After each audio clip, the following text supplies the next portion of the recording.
اچھا، آخرت کو تو مسئلہ بنا لینا چاہیے، لیکن جس کو روٹی کا مسئلہ پڑا ہوا ہے، اس کا روزگار پورا نہیں ہو رہا، بچے اس کے صحت کی ضرورت پوری نہیں ان کی ہو رہی، تعلیم کی ضرورت پوری نہیں ہو رہی، تو اس کے تو حواس پر، اس کے ذہن پر ہر وقت جو ہے وہ یہی چیز چھائی ہوئی ہوتی ہے.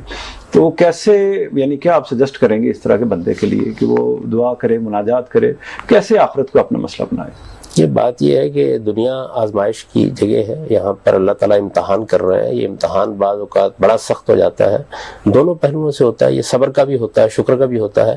اس طرح کا بندہ جو اس طرح کی صورتحال سے دوچار ہو جاتا ہے، اس کو ظاہر ہے اللہ نے صبر کے امتحان میں مبتلا کر دیا ہے. تو اگر وہ ایک صابر شاکر بندے کی حیثیت سے زندگی بسر کرتا ہے اور اپنی جد و جہد میں اس چیز کو ہمیشہ پیش نظر رکھتا ہے کہ اگر اس میں کوئی ناکامی بھی ہو رہی ہے تو اللہ اس کی قیامت میں تلافی کر دے گا، تو یہ چیز اس کے لیے ایمان، ازدیاد، آخرت میں جینے کا ذریعہ بن جاتی ہے. یعنی یہ کوئی ضروری نہیں ہے کہ بہت کچھ اللہ تعالیٰ دے تبھی انسان آخرت کو یاد رکھتا ہے.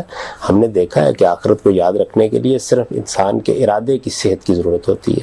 جب اس کا ارادہ درست ہو جاتا ہے تو پھر اس کو مزدوری کرتے ہوئے بھی آخرت یاد ہوتی ہے، اس کو اپنے بچوں کے لیے پیٹ پالنے کا بندوبست کرتے ہوئے بھی آخرت یاد ہوتی ہے، پھر وہ انتہائی مشقت میں بھی خدا کو سامنے رکھتا ہے. آخرت کو یاد کرنے کا مطلب کیا ہے؟